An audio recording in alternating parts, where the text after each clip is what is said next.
Welcome back, ladies and gentlemen. And for more on the Prime Minister Dr. Mustafa Madbouly's efforts and, of course, tour in Sinai today, he toured a number of development and service projects in northern Sinai. And, of course, this is in light of the follow-up of the Sinai Comprehensive Development Scheme. We're delighted to be joined over the telephone by our guest, Dr. Ayman Ghonem, our economic expert. Dr. Ayman, good afternoon to you, sir. Good afternoon to you, madam, and to all our audience. Thank you very much, doctor, for your time this afternoon and for joining us. Now, sir, let's start by talking about the importance of the state's vision with regards to focusing on the transformation of the northern Sinai Governorate to a big investment destination, as well as a tourism hub, as well as an area for trade, agriculture, as well as industry. Well, actually, the development efforts of the new republic led by President Abdel Fattah al-Sisi is marked by positive discrimination. Positive discrimination meaning that we're giving more effort and we're putting more funds into areas that were deprived in previous decades from development and from investment.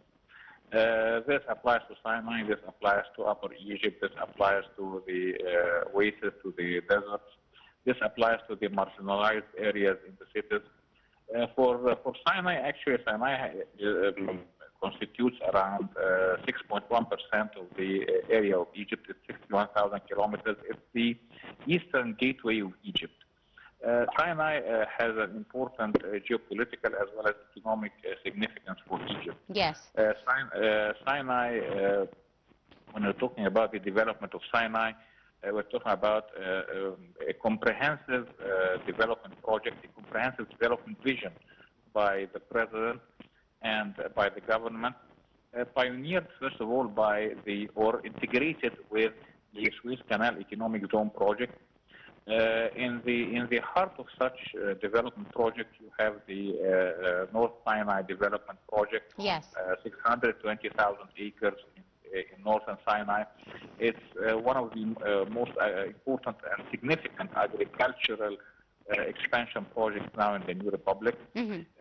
As I told you, it's 620,000 acres, including 400,000 acres in northern Sinai and 220,000 acres west of Suez Canal and on the west bank of Suez Canal between yes, the Delta and the Suez Canal.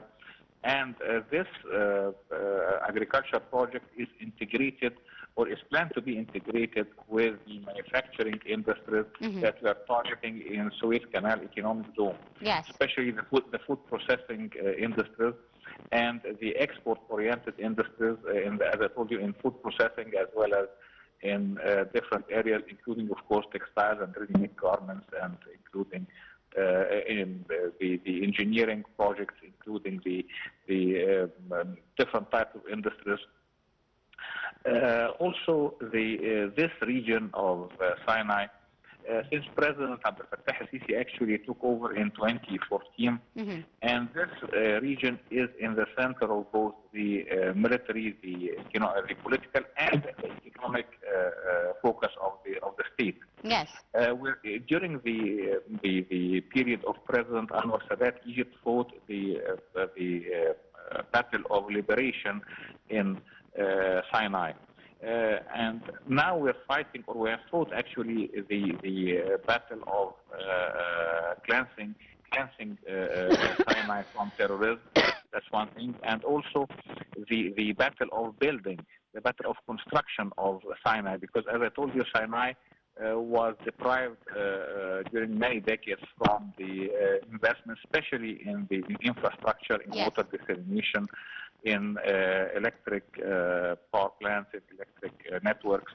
And here, of course, I'm talking about North and Middle Sinai, maybe Southern Sinai, Sharm el-Sheikh, and Ras Mohammed.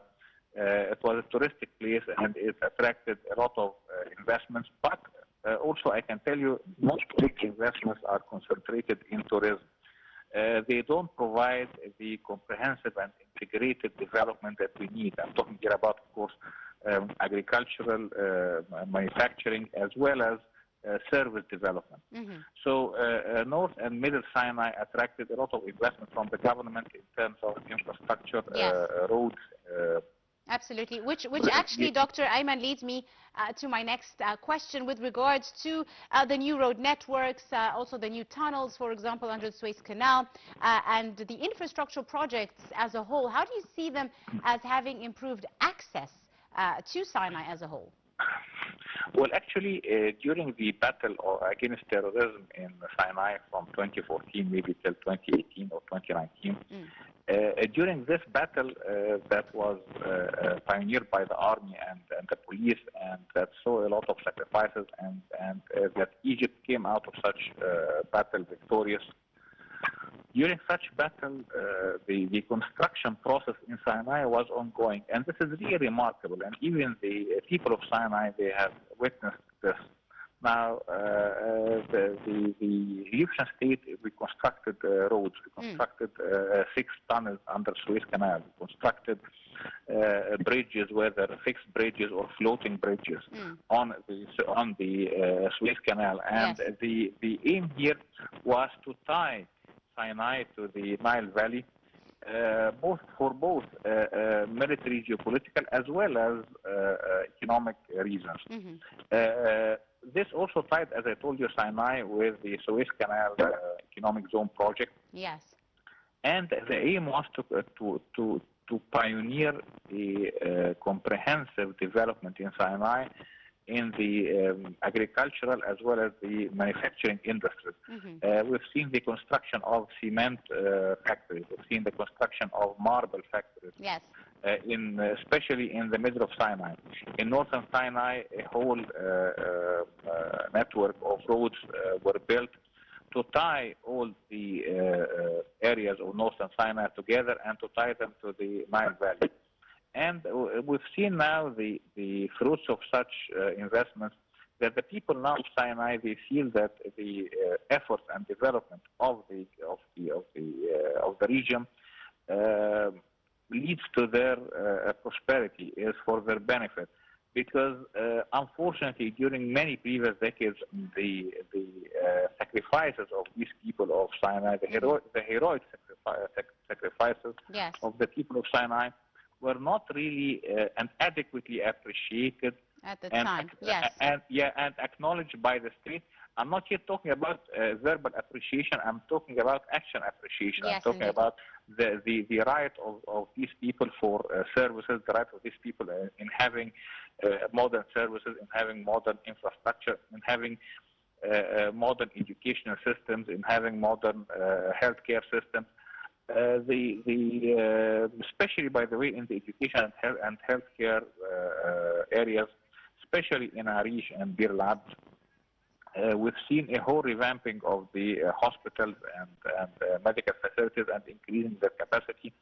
Talking about schools, now I think the maximum density in all the classrooms in the Sinai schools is maximum 30 students per one classroom. This is, of course, after the construction of new schools and increasing the capacity of the existing schools. Actually, we are trying to reach this density of 30 students per classroom in the public schools in the Nile Valley, in the main Nile Valley. We've reached that in Sinai.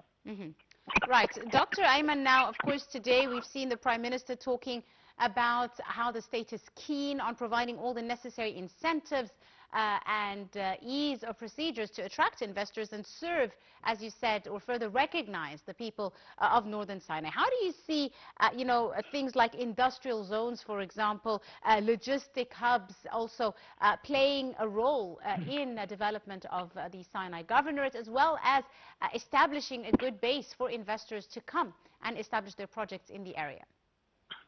Well, when we talk about the Suez Canal Economic Zone project, we're talking about 6 ports. 3 of them are in Sinai. The Tor in southern Sinai, and then eastern Port Said and Al Arish.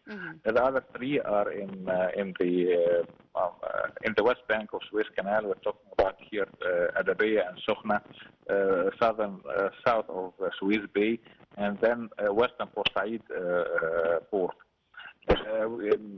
These ports, they support 4 mega industrial zones, and amongst these industrial zones you have sub-industrial zones. You have the most famous Chinese investment or industrial zone, Hida Yes. industrial zone, and here investments are in the so-called future industries or future-oriented industries, Yes. like the green hydrogen, blue renewable hydrogen, energy, like etc. Yes. the renewable energy, the clean energy.